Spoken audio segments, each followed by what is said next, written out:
থাম্বনেলস and title দেখে বুঝে গিয়েছো কোথায় গিয়েছিলাম, কি কি করেছি তা নিয়ে থাকছে আজকে ব্লগ। আসসালামু আলাইকুম, হ্যালো এভরিওয়ান, কি অবস্থা সবার? সবাই রেডি হয়ে এখন চলে যাচ্ছি আমরা আলু বাজারে। ভাইয়া বলতেছে তাড়াতাড়ি করে রেডি হও, তোমাকে নিয়ে ঘুরতে যাবো, বিকজ এইবার ঈদে আমি কোথাও ঘুরতে যেতে পারিনি। আমাদের ভাইয়া আগে আলু বাজার যে তার বন্ধুকে পিক আপ করবে, বাট এটা হয়নি। ও আমাকে নিয়ে গেছে আমার বাসায়, আমাকে মিথ্যা কথা বলে আমাকে বাসায় নিয়ে গিয়েছে আম্মুর সাথে দেখা করার জন্য। বাট থ্যাংক ইউ তোমাকে। বাই দ্য ওয়ে, এখানে টুইস্ট আছে, ওখান থেকে দেখা করে আমার হাজবেন্ড আমাকে নিয়ে চলে গিয়েছে মিরপুর। তার ফ্রেন্ডরাও চলে আসছে, তো দুজন একসাথে রওনা দিয়ে দিয়েছি। তার ফ্রেন্ডরা সামনে গাড়িতে আর আমরা পিছনে, আমরা 4 জন যাচ্ছি টোটাল। এন্ড আমি তো অনেক বেশি খুশি। ফাইনালি আমরা মিরপুর 12-তে চলে গিয়েছিলাম নঙ্গর রেস্টুরেন্টে। তোমাদের ভাই এর আগেও আসছিল, বাট আমার ফার্স্ট টাইম আসা তার বন্ধুদের সাথে। তো লিফটের জন্য ওয়েট করছিলাম, আর এখানে আমি ঘেমে টেমে পুরোই অস্থির। তো আগে যেয়ে ওয়াশরুমে যেয়ে আমি ফ্রেশ হয়ে দেন আমি পিক টিক তুলি। অ্যান্ড আমার রিয়াকশন দেখেই বুঝতে পারতেছে আমি কতটা পরিমাণের খুশি গাইস।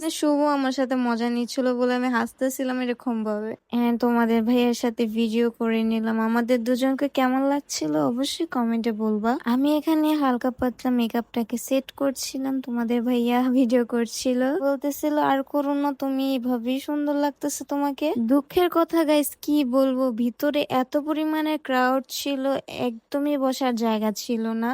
তো আমাদের ব্যাড লাক, আমাদের বাহিরে বসতে হয়েছে।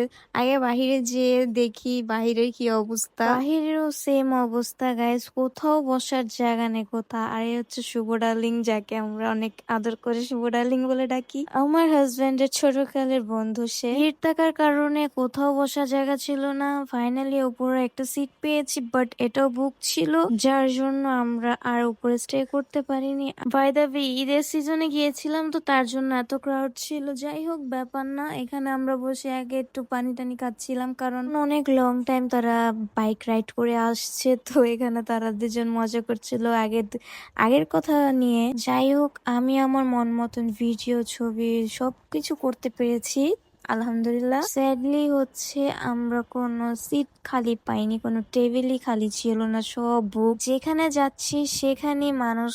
তো ওখানে আর কি করার, আমাদের ব্যাড লাক। তো ওখান থেকে আমরা চলে গিয়েছিলাম ফ্লোরে গিয়েছিলাম। তো ওখানে যেয়ে দেখি একটা রেস্টুরেন্ট আছে, রেস্টুরেন্টের নামটা আমি ঠিক জানি না, ভুলে গিয়েছি। অনেক বেশি সুন্দর ছিল রেস্টুরেন্টটা। এন্ড আমার আউটফিটটা তোমাদের কাছে এবার কেমন লেগেছে অবশ্যই বলবা, আমি মেনশন করে দিব পেজটাকে। আমাদের ভাইয়া খাবার অর্ডার করে দিয়ে এসে আমাদের ভিডিও নিচ্ছিল ওখানে, আর আমরা একটু রিল্যাক্সে একটু বসছিলাম। তো এখানে তোমাদের ভাইয়ার সাথে ভিডিও করা হয়েছে, তোমরা দেখতে পেরেছো টিকটকে। আমি আগেই আপলোড করে দিয়েছি, বাট ব্লগটা এডিট করতে আমার একটু বেশি সময় লেগে যায়। তো ফাইনালি আমার খাবারটা চলে আসছে। আমি মাশরুম স্যুপ অর্ডার করেছিলাম, এন্ড তারা পিজার অর্ডার করেছিল। এখানে আমার ভালো লাগতেছে না, আমি আন্তাজি কি বলতেছি আমার হাজবেন্ডকে, আমি নিজেও জানি না। ফাইনালি দিনটা খুব বেশি ভালো গিয়েছে, আবার খুব বেশি খারাপও গিয়েছে। যে উদ্দেশ্যে আসছিলাম সেটা হয়নি, নঙ্গরে আমরা কোনো রকম স্টে করতে পারিনি। ব্যাপার না, নেক্সট টাইম আবার যাব। তো রোডটা